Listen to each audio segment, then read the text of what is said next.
ಆತ್ಮೀಯ ವಿದ್ಯಾರ್ಥಿಗಳೇ ನಮಸ್ಕಾರ. ಈ ಒಂದು ವಿಡಿಯೋದಲ್ಲಿ ನಾವು 9ನೇ ತರಗತಿಯ ಪಾಶ್ಚಾತ್ಯ ಧರ್ಮಗಳ ಒಂದು ನೋಟ್ಸನ್ನು ನೋಡೋಣ. 2026 ಮತ್ತು 26ನೇ ಸಾಲಿನ ನೋಟ್ಸ್ ಇದಾಗಿರ್ತದೆ. ಯಾರು ನಮ್ಮ ಚಾನಲ್ನ ಸಬ್ಸ್ಕ್ರೈಬ್ ಮಾಡಿಲ್ಲ ಸಬ್ಸ್ಕ್ರೈಬನ್ನು ಮಾಡಿಕೊಳ್ಳಿ. ಎಲ್ಲ ನೋಟ್ಸ್ಗಳು ನಮ್ಮ ಒಂದು ಚಾನಲಲ್ಲಿ ಸಿಗುತ್ತೆ. ಕೈ ಬರಹದ ನೋಟ್ಸ್ ಆಗಿರ್ತದೆ. ಯಹೂದಿ ಧರ್ಮದ ಮೂಲ ಪುರುಷ ಯಾರು? ಅಬ್ರಹಾಂ. ಪಾರ್ಸಿ ಧರ್ಮದ ಸ್ಥಾಪಕರು ಯಾರು? ಜರಾತುಷ್ಟ್ರ. ಯೇಸುಕ್ರಿಸ್ತ ಹುಟ್ಟಿದ ಸ್ಥಳ ಬೆತ್ಲೆಹೆಮ್. ಯೇಸುಕ್ರಿಸ್ತರನ್ನು ಶಿಲುಬೆಗೇರಿಸಿದಂಥ ಬೆಟ್ಟ ಯಾವುದು? ಗೋಲ್ಗೊಥಾ. ಕ್ರೈಸ್ತ ಧರ್ಮವು ರೋಮಿನ ರಾಜ್ಯ ಧರ್ಮವಾಗಿದ್ದು ಚಕ್ರವರ್ತಿ ಕಾನ್ಸ್ಟಂಟೈನ್ನ ಆಳ್ವಿಕೆಯ ಅವಧಿಯಲ್ಲಿ. ಮಹಮ್ಮದ್ ಪೈಗಂಬರ್ ಹುಟ್ಟಿದ ಸ್ಥಳ ಮೆಕ್ಕಾ. ಇಸ್ಲಾಂ ಪವಿತ್ರ ಗ್ರಂಥ ಕುರಾನ್. ಮಹಮ್ಮದ್ ಪೈಗಂಬರ ಉತ್ತರಾಧಿಕಾರಿಗಳನ್ನು ಖಲೀಫಾ ಅಂತ ನಾವು ಕರಿತೀವಿ.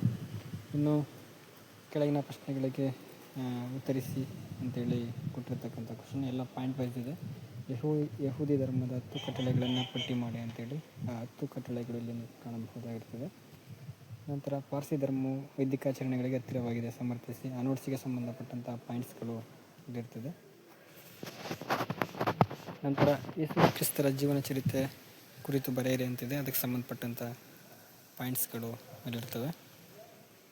ಮತ್ತು ಯೇಸು ಕ್ರಿಸ್ತರ ಬೋಧನೆಗಳನ್ನು ಪಟ್ಟಿ ಮಾಡಿ ಅದಕ್ಕೆ ಸಂಬಂಧಪಟ್ಟಂಥ ಕ್ವಶನ್ಗಳಿಗೆ ಉತ್ತರ ಇಲ್ಲಿರ್ತದೆ, ನೋಡ್ಬೋದಾಗಿರ್ತದೆ. ಕ್ರಿಸ್ತ ಧರ್ಮವು ಹೇಗೆ ಪ್ರಚಾರ ಆಯಿತು ಅಂತಕ್ಕಂಥಕ್ಕೆ ಸಂಬಂಧಪಟ್ಟಂಥ ಆನ್ಸರ್ ಇಲ್ಲಿರ್ತದೆ. ಮಹಮ್ಮದ್ ಪೈಗಂಬರರ ಜೀವನವನ್ನು ತಿಳಿಸಿ, ಅದು ಕೂಡ ಪಾಯಿಂಟ್ ವೈಸ್ ಇರ್ತದೆ, ನೀವಲ್ಲಿ ಕಾಣ್ಬೋದಾಗಿರ್ತದೆ. ನೆಕ್ಸ್ಟ್ ಹಿಜ್ರಾ ಶಕ ಅಂದ್ರೇನು ಅಂತಕ್ಕಂಥದ್ದಕ್ಕೆ ಉತ್ತರ ಅಲ್ಲಿರ್ತದೆ. ಇಸ್ಲಾಂ ಧರ್ಮದ ಆಚರಣೆಗಳು ಏನೇನಿರ್ತವೆ ಅವುಗಳಿಗೆ ಸಂಬಂಧಪಟ್ಟಂಥ ಪಾಯಿಂಟ್ಸ್ ಅಲ್ಲಿ ನೋಡ್ಬೋದು. ಇಷ್ಟು ಪಾಶ್ಚಾತ್ಯ ಧರ್ಮಗಳಿಗೆ ಸಂಬಂಧಪಟ್ಟಂಥ ಪ್ರಶ್ನೆಗೆ ಉತ್ತರಗಳಾಗಿರ್ತದೆ. ಯಾರು ನಮ್ಮ ಚಾನಲ್ನ ಸಬ್ಸ್ಕ್ರೈಬ್ ಮಾಡಿಲ್ಲ ಸಬ್ಸ್ಕ್ರೈಬನ್ನು ಮಾಡಿಕೊಳ್ಳಿ. ಎಲ್ಲ ನೋಟ್ಸ್ಗಳು ನಿಮಗೆ ನಮ್ಮ ಒಂದು ಚಾನಲಲ್ಲಿ ಸಿಗುತ್ತೆ.